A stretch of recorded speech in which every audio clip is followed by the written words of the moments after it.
వారందరూ నిరంతరంగా నేను కూడా పార్టిసిపేట్ అవుతా, వారు కూడా నేను ఏదైనా పిలిపిస్తే ఖచ్చితంగా వస్తూ ఉంటారు.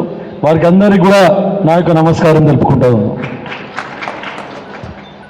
అంటే రాజకీయ స్పీచ్ లాగా ఇది స్పీచ్ చేయకుండా ఒకటే సూటిగా ఒకటి చెప్పదలుచుకున్నా.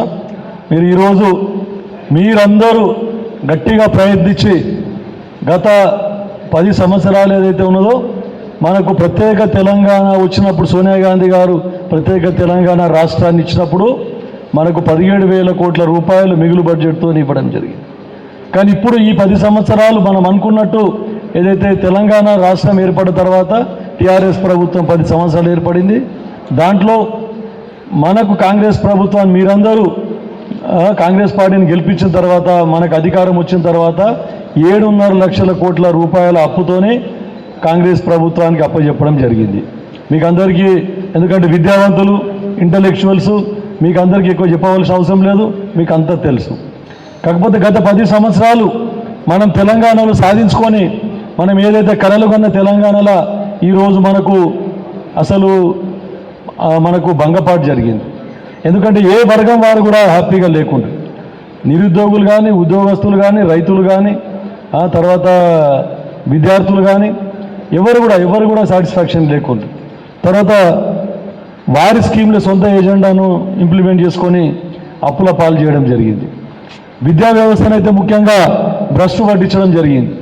ఒక కొత్త ఉపాధ్యాయ నియామకం లేదు, ఒక కొత్త స్కూల్ బిల్డింగ్ కట్టింది లేదు. కాబట్టి మనమే చూస్తూ ఉన్నాం. మీరు ఇప్పుడు ఈ ప్రభుత్వం వచ్చిన తర్వాత ముఖ్యమంత్రి రేవంత్ రెడ్డి గారు అయిన తర్వాత ముఖ్యంగా విద్య పట్ల ఎంతో శ్రద్ధ, అన్ని రంగాలతో పాటు విద్యకు కూడా ప్రాముఖ్యత ఇస్తూ ఉన్నారు, వైద్యానికి ప్రాముఖ్యత ఇస్తూ ఉన్నారు. మీకు తెలుసు, మీకు ఎక్కడ చెప్పవలసిన అవసరం లేదు. ప్రమోషన్స్ గత 15-16 సంవత్సరాల నుంచి ప్రమోషన్స్ లేకుంటే మొన్న ఈ ప్రభుత్వం ఏర్పడిన తర్వాత మనకు ప్రమోషన్లు రావడం జరిగింది. తర్వాత ట్రాన్స్ఫర్స్ ఎక్కడే ఉందో అక్కడే ఉన్నారు చాలా మటుకు, వారందరినీ కూడా ట్రాన్స్ఫర్స్ చేయడం జరిగింది. ఎందుకంటే నేను ఒక ఎగ్జాంపుల్, మాకు ఈ జుజాల్పురం ఎవరు సంజీవ్ రెడ్డి ఆయనకు గెస్టెడ్ హెడ్ మాస్టర్ ప్రమోషన్ వచ్చినాక 4 నెలల్లో రిటైర్డ్ అయ్యాడు. అంటే మీరు అర్థం చేసుకోండి ఎన్ని రోజులు తొక్కిపెట్టి ఆయనకు ప్రమోషన్ ఇవ్వకుండా ఈయన ముందుకు తీసుకుపోకుండా గత ప్రభుత్వంలో ఎంత అన్యాయం జరిగిందనేది మీరు గుర్తుపెట్టుకోవాల్సిన అవసరం ఉంది. తర్వాత ఎంతోమంది ఇంటింటికి ఉద్యోగం అని చెప్పారు, అసలు ఉద్యోగాలు నోటిఫికేషన్ లేదు. ఎలక్షన్లు వస్తే అగో నోటిఫికేషన్ మభ్యపెట్టి నోటిఫికేషన్ ఇచ్చాడు. కొన్ని చోట్ల ఇచ్చి ఎగ్జామ్ కండక్ట్ చేయకూడదు, కోర్టుకు పోయి లావాదేవీలలో ఎవరైనా కోర్టుకు వేసి అదన్నీ వితేళ్ళు చేయాలి. కాబట్టి ఇటువంటి ఎన్నో సమస్యలు అన్నీ కూడా ధీటుగా ఎదుర్కొంటూ అవన్నీ సాల్వ్ చేసుకుంటూ మీకు అందరికీ నోటిఫికేషన్ రావడం జరిగింది. ఎగ్జామ్స్ కండక్ట్ చేసిన ఎగ్జామ్స్కి రిజల్ట్స్ కూడా డిక్లేర్ చేసిండ్రు. తర్వాత మొన్న 11,000 మంది ఉపాధ్యాయులకు ఉద్యోగ అవకాశాలు కల్పించి వారందరూ రిక్రూట్ చేసి వారందరికీ కూడా ఉద్యోగాలు ఇవ్వడం జరిగింది. పోలీసు ఉద్యోగాలు అదొకటే కాకుండా అగ్రికల్చర్ డిపార్ట్మెంట్లో ఉద్యోగాలు, నర్సులు, తర్వాత కాంట్రాక్ట్ బేసిస్లో డాక్టర్లు, వీళ్ళందరూ కూడా ఎన్నో విద్యా వైద్యాల్లో అన్ని రంగాల్లో కూడా మనకు ఉద్యోగాలు సుమారు 55,000 ఉద్యోగాలు ఇవ్వడం జరిగింది. మళ్ళీ ఏమిచ్చిందని చెప్పేసి ప్రభుత్వం ఏదైతే ఉందో టీఆర్ఎస్ ప్రభుత్వం మళ్ళీ ఇప్పుడు ప్రతిపక్షంలో అప్పుడు అధికారంలో ఉండి అబద్ధాలు చెప్పింది, మళ్ళీ ఇప్పుడు ప్రతిపక్షంలోకి వచ్చిన తర్వాత కూడా అబద్ధాలు చెప్తా ఉంది. కేవలం అబద్ధాలతోనే మనకు కాలం గడుపుతూ ఉంది. కాబట్టి మనం జాగ్రత్తగా ఉండాలి. ముఖ్యంగా మీకు ఇంకొక విషయం, యూనివర్సిటీస్, హయ్యర్ ఎడ్యుకేషన్కి యూనివర్సిటీస్కి కనీసం వైస్ ఛాన్సలర్ కూడా నియమించలేదు. మొన్న మా ప్రభుత్వం వచ్చిన తర్వాత ఈ రేవంత్ రెడ్డి గారు వైస్ ఛాన్సలర్స్ అందరికీ యూనివర్సిటీస్కు వైస్ ఛాన్సలర్ ఇవ్వడం జరిగింది. దానికి బడ్జెట్ కూడా కేటాయించడం జరిగింది. ఇంకా ఎన్నో వేకెన్సీలు ఉన్నాయి, ఎన్నో వేకెన్సీలు ఫిలప్ చేయవలసి ఉన్నది. అంటే అంత భ్రష్టు పట్టించేసిన అసలు ప్రైవేట్ యూనివర్సిటీని ప్రోత్సహించి ప్రభుత్వ యూనివర్సిటీలను మొత్తం నీరుగార్చింది గత ప్రభుత్వం అని చెప్తా ఉన్నాం. అదొకటే కాకుండా ఎంతోమందికి జూనియర్ లెక్చరర్స్ వాళ్ళకు కూడా రిక్రూట్మెంట్ లేదు. మొన్న కౌన్సిలింగ్ జరుగుతూ ఉండింది, ఏదైతే జూనియర్ లెక్చరర్స్కు అపాయింట్మెంటు ఇప్పుడు చేపడతా ఉంది ఈ ప్రభుత్వం వచ్చిన తర్వాత. మొన్ననే చాలామంది నిరుద్యోగులు కొంతమంది పనిచేసే వాళ్ళు గెస్ట్ ఫ్యాకల్టీ, సార్ మాకు ఉద్యోగాలు లేకుండా పోతున్నాయి, కొత్త రిక్రూట్మెంట్ చేసుకుంటున్నారు, మాకు అవకాశం ఇవ్వాలనంటే మరి శ్రీధర్ బాబు గారి దగ్గరికి పోతే ఖచ్చితంగా మీకు కూడా నేను ముఖ్యమంత్రి గారి దృష్టికి తీసుకొని పోతా, ఖచ్చితంగా మీకు కూడా కన్సిడర్ చేసే ప్రయత్నం చేస్తా అని చెప్పడం జరిగింది. ఇట్లా అప్పుడేముండే మీరు అందరూ చూసిండ్రు, ప్రజాస్వామ్యం అనేది లేకుండే. మీరు ఒకవేళ ఎక్కడికైనా పోతే ఏదైనా ఉద్యమం చేద్దామంటే పోలీసు వాళ్ళని పెట్టి కేసులు బుక్ చేసిండ్రు, మీకు అందరికీ తెలుసు. అసెంబ్లీ ముట్టడేనంటే ఎక్కడికి అక్కడ అరెస్ట్ చేసి పడేసింది. మాకు ప్రజాప్రతినిధులు కూడా మేము ప్రభుత్వ తప్పిదాలను, ప్రజా వ్యతిరేక విధానాలు ఏదైతే చేస్తూ ఉందో గత ప్రభుత్వం, టీఆర్ఎస్ ప్రభుత్వం, దాన్ని ఎండగట్టడానికి మేము ప్రొటెస్ట్ చేస్తే మాకందరికీ హౌస్ అరెస్ట్ చేసి ప్రజాస్వామ్యం లేకుండా అసలు మాట్లాడేది లేకుండే. ఈరోజు ఇంత ఓపెన్గా సార్ నాకు రైతు బంధు రాలేదు, నాకు ఇల్లు ఎప్పుడు ఇస్తారు సార్, నాకు లోన్ మాఫ్ కాలేదు ఇంకా సార్, మాకు ఉద్యోగాలు రాలేదు సార్ ఇంకా అని ఇంత ఓపెన్గా ప్రజాస్వామ్యంగా ఇంత ఫ్రీగా మాట్లాడుతూ ఉన్నారంటే ఇది ప్రజాపాలన. ఇది కాంగ్రెస్ ప్రభుత్వం, రేవంత్ రెడ్డి గారి ప్రభుత్వం పెట్టే ఈ ప్రజాపాలన అని చెప్పేసి మీకు అందరికీ చెప్తా ఉన్నాను. ఇదొకటే కాకుండా ఇంకా చాలా సోదరుడు రాకేష్ శెట్కర్ గారు చెప్పినట్టు బీజేపీ ఏం ఉడకబెడుతుందో అని చెప్పేసి చేస్తే ఏం లేదు. బీజేపీ మన కనీసం బడ్జెట్లో మొండి చేసి చూపించింది మన తెలంగాణ రాష్ట్రాన్ని. మీకు అందరికీ తెలుసు, అందరు ప్రతిభావంతులు, అందరు ఎడ్యుకేటెడ్ ఏ విధంగా ఉందో మీకు అందరికీ తెలుసు. అదొకటే కాకుండా కాంగ్రెస్ విమర్శిస్తూ ఉండే ఎప్పుడు బీజేపీ పార్టీ, కాంగ్రెస్ అట్లా కాంగ్రెస్ ఇట్లా అని. కేవలం మతపరమైన నిర్ణయాలు తీసుకొని మతాన్ని బూచి చూపించి ఈరోజు ఓట్లు దండుకునే కార్యక్రమం ఈ బీజేపీ చేపడుతూ ఉందని చెప్తా ఉన్నాం. బడ్జెట్ వేయలేదు సరిగదా, పోనీ ఏమైనా స్కీమ్స్ ఇంప్లిమెంట్ చేసిందంటే ఆ స్కీమ్స్ కూడా ఎలాంటిది కూడా ఇంప్లిమెంట్ చేయలేదని చెప్పేసి 2 మంత్రులు ఉన్నారు, కేంద్ర మంత్రులు ఉండి కూడా మనకు బడ్జెట్ ఇవ్వలేదు. ఒకటే కాకుండా ఇంకా చాలా సమస్యలు ఉన్నాయి. మీరందరూ ప్రభుత్వం తీసుకొని పోయిన సమస్యలు ఏవైతే ఉన్నాయో ఆ సమస్యలన్నీ కూడా విడతల వారీగా అన్నీ కూడా కంప్లీట్గా నెరవేర్చే విధంగా మేము కృషి చేస్తాము. మా ప్రభుత్వం దృష్టికి నేను కానీ ఎంపీ కానీ మిగిలిపోయిన సమస్యలు ఏమైనా ఉంటే వారి దృష్టికి తీసుకొని పోతామని చెప్తా ఉన్నాను. విద్యార్థుల సమస్యలు కానీ, నిరుద్యోగుల సమస్యలు కానీ, ఉద్యోగస్తుల సమస్యలు కానీ, అన్ని వర్గాల సమస్యలు. ఇప్పుడు ఇంతమందికి ఉద్యోగాలు ఇచ్చినాం. సొసైటీ ఎట్లా అయిపోయిందంటే ఒక ఎగ్జాంపుల్ చెప్తా ఉన్నాను. ఒక గ్రాడ్యుయేట్ వచ్చిండు ఇంతకుముందే మధ్యాహ్నం వచ్చి, సార్ మాకు రైతు బంధు రాలేదన్నాడు. ఎందుకు రాలేదు, టెక్నికల్ ఫాల్ట్ ఉన్నది, ఇస్తాం రైతు బంధు అని చెప్పేసి. తర్వాత ఒక కుటుంబంలో ఉద్యోగం వచ్చింది, వారి కుటుంబం బాగుపడుతుంది, వాళ్ళు కూడా రైతు బంధు రాలేదు సార్ మాకు అని మళ్ళీ రైతు బంధు అడుగుతున్నారు.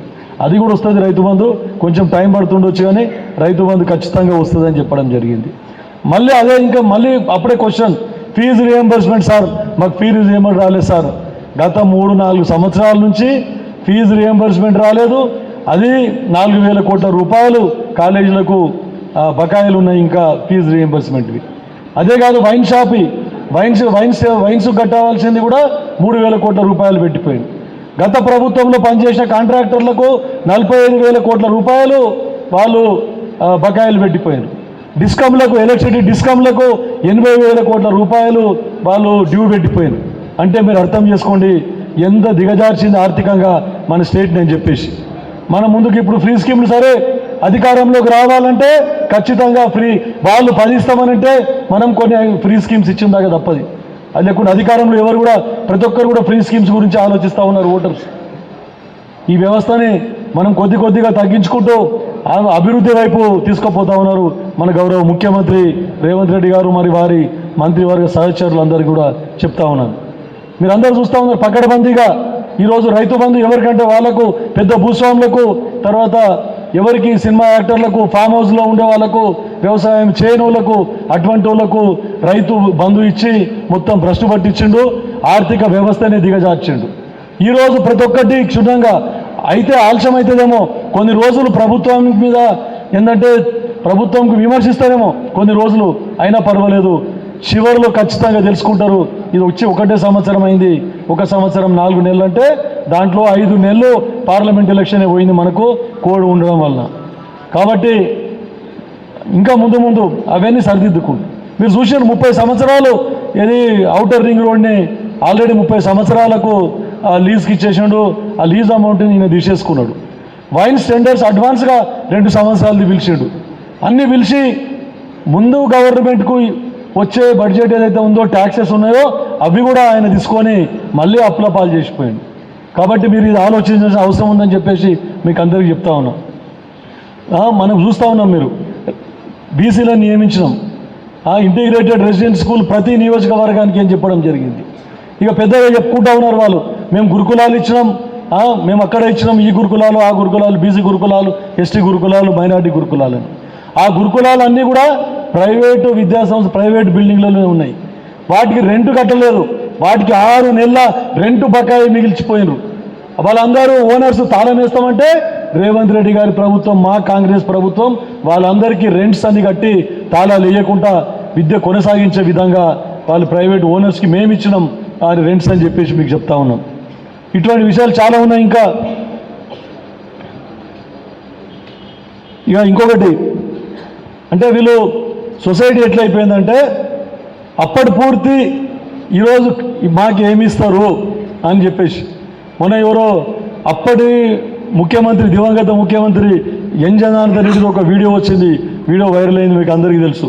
గతంలో రాజకీయ నాయకులు కానీ ఎవరైనా పోతే కలెక్టర్లు కానీ ఊర్లకి సార్ మా ఊరికి ఇది కావాలి, స్కూల్ కావాలి, అంగన్వాడీ కావాలి, రోడ్డు కావాలి, తాగే నీళ్లు కావాలని అడుగుతుండ్రు. కానీ ఈరోజు అవన్నీ తర్వాత ఫస్ట్ మాకేమి ఇస్తారు అని చెప్పేసి పర్సనల్ బెనిఫిట్ అడుగుతూ ఉన్నారు. వ్యవస్థను ఎవరో కాదు, మేమే నాయకులం, మేమే తయారు చేసినాం. అట్లా మేమే, దానికి కారణం మీరు కాదు, ఇంటెలెక్చువల్స్ కాదు, మేము తయారు చేసినాం, రాజకీయ నాయకులం మేము తయారు చేసినామని ఒప్పుకుంటున్నాం. ఎందుకంటే ఒకరిని చూసి ఒకరు ఇది పద్ధతి ఎప్పుడు మారుతుందో, మన దేశాన్ని ఎప్పుడు బాగుపడుతుందో, కానీ ఒకటి నిర్మూలించుకుంటూ అభివృద్ధి వైపు పయనం చేయాలని చెప్పేసి మీ అందరు ఇంటెలెక్చువల్స్ కోరుకుంటా ఉన్నారు. నాకు తెలుసు మార్పు ఒక రోజుతో రాదు, ఎక్కడో ఒక దగ్గర మార్పు మొదలు కావాలి, కాబట్టి అది మొదలవుతుందని చెప్పి చెప్తా ఉన్నాను. ఇక ముఖ్యంగా మా క్యాండిడేట్ గురించి మాట్లాడాలంటే తర్వాత ఇంకో విషయం చెప్పి నాకు మనము సంగారెడ్డి జిల్లాలో మన సంగారెడ్డి జిల్లా మనమందరం మన సంగారెడ్డి క్యాండిడేట్ కోటేయాలి, ఆయన కరీంనగర్ అని చెప్పడం జరిగింది. మీకు చెప్తా ఉన్నా, మీరందరూ కూడా అప్పుడు నేను బీజేపీలో ఉంటే కూడా కాంగ్రెస్ పార్టీ క్యాండిడేటు మన జీవన్ రెడ్డి గారిని మనము ఆ రోజు మేమందరం కలిసి చేసినాము. మీరందరూ నాకు సహకరించారు, జీవన్ రెడ్డి గారిని గెలిపించుకున్నాం. ఎందుకంటే ఆయన గలం విప్పుతాడు, మాట్లాడే గొంతుగా ఉండాలి కౌన్సిల్ అని చెప్పేసి అందరం కలిసికట్టుగా, మీరు టీచర్స్ కూడా చాలామంది ఓటేసిండ్రు, ఆ తర్వాత గ్రాడ్యుయేట్స్ కూడా మీరు అందరు కలిసి ఓటేయడం జరిగింది ఆ రోజు. అయితేనే ఆయన గెలిచినాం. ఆయన కూడా చిత్తశుద్ధితో పనిచేసి విద్యార్థుల గలాన్ని, ఉద్యోగస్తుల సమస్యలన్నీ కూడా కౌన్సిల్లో లేవనెత్తిండ్రు. ఎక్కడైతే ప్రెస్ మీట్లో సిఎల్పీలో కూడా లేవనెత్తిండ్రు. నేనే సాక్ష్యం, ఎందుకంటే ఆయన వెంబడి నేను ఎన్నోసార్లు ఈ ప్రెస్ మీట్లు అటెండ్ చేయడం జరిగింది. కాబట్టి ఇంకొక విషయం, మనం స్థానికత గురించి మాట్లాడుతూ ఉన్నారు కొంతమంది. ఆయన కరీంనగర్ జగిత్యాలోడైనా కూడా నారాయణఖేడ్ మున్సిపాలిటీలో మీరందరూ మెజారిటీ ఇప్పించిండ్రు. మెజారిటీ మనకు కాంగ్రెస్ కౌన్సిలర్లు మెజారిటీ కౌన్సిలర్లు గెలిస్తే వాళ్ళు ఈ కోప్షన్ మెంబర్స్ అని చెప్పేసి వీళ్ళను ఓటేనికి తెచ్చుకున్నారు. అవసరం పడితే మనం కూడా రిక్వెస్ట్ చేస్తే, సురేష్ షెట్కర్ గారిని రిక్వెస్ట్ చేస్తే జీవన్ రెడ్డి గారు వచ్చి నారాయణఖేడ్ మున్సిపాలిటీలో ఆయన ఓటు వేయడం జరిగిందని చెప్పి చెప్తా ఉన్నాను. మరి ఆయన ఎందుకో నాకు ఇప్పటికంటాడు, అరే నాకు అక్కడ మా మున్సిపల్లో ఓటు లేకుండా చేస్తేవి, నువ్వు నారాయణఖేడ్ తీసుకొస్తేవి అంటాడు. కానీ ఆయనకు నారాయణఖేడ్ అంటే ప్రేమ. మేమిద్దరం విలువగా వచ్చి ఆయన ఓటు ఇక్కడ నమోదు చేసుకున్నాడు, ఇక్కడ మనకు ఓటేసాడు కౌన్సిలర్లకు అని చెప్పి, ఈ చైర్మన్ గురించి అని చెప్పి చెప్తా ఉన్నాను. మరి ఆ ఒక స్థానికత ఎక్కడ నుంచి చెప్పండి నాకు. ఇది ఎమ్మెల్సీ ఈ కాన్స్టిట్యున్సీ పెద్ద కాన్స్టిట్యున్సీ కాబట్టి స్థానికత అనేది ఏం లేదు. ఏ జిల్లా వాడైనా కావచ్చు, ఏమైనా కావచ్చు, మనము ఎడ్యుకేషన్ మీ అందరి సమస్యలు ఎవరైతే తీసుకొని పోతారో ప్రభుత్వం దృష్టికి అట్లాంటి వారిని మనము సెలెక్ట్ చేసుకోవాలని చెప్తా ఉన్నాం. ముఖ్యంగా వీరి గురించి, విద్య గురించి ఎంతో పాటుపడుతూ ఉన్నాడు. నాకు కూడా ఎక్కువ తెలియదు, ఆయన ఇది జీవిత చరిత్ర నాకు కూడా తెలియదు, బయోడేటా. అయితే వారితో సోదరునితో తెలుసుకుంటే ఏంటంటే మ్యాథ్స్ టీచర్ అంట. మ్యాథ్స్ టీచరు సైకిల్ మీద పోయి ట్యూషన్లు చెప్పుకుంటుండంట. అంటే ఆయన అంతా కష్టపడి వచ్చాడు, ట్యూషన్లు చెప్పుకొని ఈరోజు 54 ఇన్స్టిట్యూషన్స్ రన్ చేస్తూ ఉన్నాడంటే. ఒక్క కాలేజ్ రన్ చేయాలంటేనే ఎంతోమంది కాలేజ్ రన్ చేస్తారు సోదరులు ఇక్కడ ఉన్నారు, స్కూల్ రన్ చేసే సోదరులు ఇక్కడ ఉన్నారు, ప్రైవేట్ స్కూల్ రన్ చేసే వాళ్ళు ఎంత కష్టమో మీకు అందరికీ తెలుసు. అట్లాంటిది అన్నీ ఇక్కడ సమాజ సేవ చేస్తూ ఇక్కడ విద్య గురించి ఇంతమందికి ఎంప్లాయ్మెంట్ ఇచ్చి ఇన్ని ఇన్స్టిట్యూషన్స్ స్థాపించిందంటే నిజంగా కూడా ఆయనకు అన్ని నిరుద్యోగ సమస్య మీద కానీ, ఉద్యోగస్తుల సమస్యల మీద కానీ, అందరి విద్యార్థుల సమస్యల మీద అవగాహన ఉంటుంది ఖచ్చితంగా అని చెప్తా ఉన్నాను. వారు చెప్పింది ఇంకోటి కూడా మాకేం చెప్పిందంటే, ముఖ్యంగా ప్రతి సంవత్సరము 2500 మందికి వారు నడిపే వివిధ విద్యా సంస్థలలో ఫ్రీ ఎడ్యుకేషన్ ఇస్తా అని చెప్పడం జరిగింది అని చెప్తా ఉన్నాను. ఇక వేరే మేనిఫెస్టో పెట్టినరు, లైబ్రరీస్ కానీ ఇతరత్ర సమస్యల గురించి కానీ అవన్నీ నేను ఎప్పటికప్పుడు ఆయన చేస్తూ ఉంటాడు. మీకు అది పాంప్లెట్స్ ఇవ్వడం జరుగుతూ ఉంది. తర్వాత కాంపిటేటివ్ ఎగ్జామ్స్ గురించి ఎక్కడైనా కాంపిటేటివ్ ఎగ్జామ్స్ ఇప్పుడు మన గ్రూప్ 1, గ్రూప్ 2, గ్రూప్ 3, గ్రూప్ ఏవైనా ఉండని ఇంకా ఇతరత్ర కాంపిటేటివ్ ఎగ్జామ్స్ ఏమైనా ఉంటే వాటికి కోచింగ్ ఇవ్వడానికి, ఫ్రీగా కోచింగ్ ఇవ్వడానికి ప్రతి జిల్లాలో కోచింగ్ సెంటర్ కూడా ఏర్పాటు చేస్తా అని చెప్పేసి మన క్యాండిడేట్ చెప్పడం జరిగిందని చెప్తా ఉన్నాం. కాబట్టి మీరు బీజేపీ కేంద్రంలో ప్రభుత్వం ఉంది కదా ఇంకేమైనా చేస్తుందేమో అని చెప్పేసి వాళ్ళు చేసేది కూడా ఏం లేదు. మీరు రాకేష్ షెట్కర్ గారు చెప్పినట్టు మనకు చెప్పిండు 2 కోట్ల ఉద్యోగాలు ఇస్తా అని చెప్పేసి ప్రతి సంవత్సరం ఎక్కడ ఉద్యోగాలు ఇచ్చిండ్రు. ఇన్ఫ్లేషన్ ఎంత పెరిగిపోయింది. కాంగ్రెస్ ప్రభుత్వం అప్పుడు ఉన్నప్పుడు డాలర్ గురించి మాట్లాడుతుంది. డాలర్ మొత్తము పెరిగిపోతూ ఉంది, రూపీ వాల్యూ తగ్గిపోతూ ఉందని చెప్పేసి, రూపాయి విలువ తగ్గిపోయిందని అబ్బో పెద్ద ఏదో మేము వస్తే ఏదో పొడిచేస్తాం, మేము వస్తే ఏమో చేస్తామని చెప్పింది బీజేపీ ప్రభుత్వం. ఈరోజు మీరు చూస్తూ ఉన్నారు డాలర్ రోజు రోజుకు పెరుగుతూ ఉంది, రూపీ రోజు రోజుకు దిగజారుతూ ఉన్నది. దీన్ని మనం విద్యావంతులం అర్థం చేసుకోవాల్సిన అవసరం ఉన్నది అని చెప్తా ఉన్నాం. గతంలో జవహర్లాల్ నెహ్రూ నుండి మన్మోహన్ సింగ్ వరకు కూడా మనము ఆర్థిక అసమర్థతను మొత్తం నిర్మూలించాలి, అందరినీ కింద అట్టడుగు వర్గాలని పైకి తీసుకొని పోవాలి. తర్వాత ఎవరైతే భూస్వాములు ఉన్నారో, క్యాపిటలిస్టులు ఉన్నారో వాళ్ళందరి మీద చెక్ పెట్టి వాళ్ళందరి మీద ట్యాక్స్లు వేసి సోషల్ జస్టిస్ వీళ్ళందరినీ అభివృద్ధి చేయాలని ఇందిరాగాంధీ గారు కానీ వారు కానీ అందరికి కూడా ప్రతి ఒక్కరికి ఎస్సీలకు, ఎస్టీలకు, బీసీలకు, మైనార్టీలకు వారికి ఊతమిచ్చి వారందరి జీవితాలు ఎంతో బాగు చేయడం జరిగింది. మీరు చూస్తే ఇన్ఫ్రాస్ట్రక్చర్ నుంచి ఎడ్యుకేషన్ ఇన్స్టిట్యూషన్స్ కానీ ప్రతిదీ మౌలిక సదుపాయాలన్నీ ప్రతి ఒక్కరు కూడా కాంగ్రెస్ హయాంలో చేసింది తప్ప గత 10 సంవత్సరాలలో చేసింది ఏమీ లేదు కూడా అని చెప్పేసి మీకు అందరికీ చెప్తా ఉన్నాను నేను. కాబట్టి వాళ్ళు చెప్పే కళ్ళబొల్లి మాటలకు మనం మోసపోకూడదు.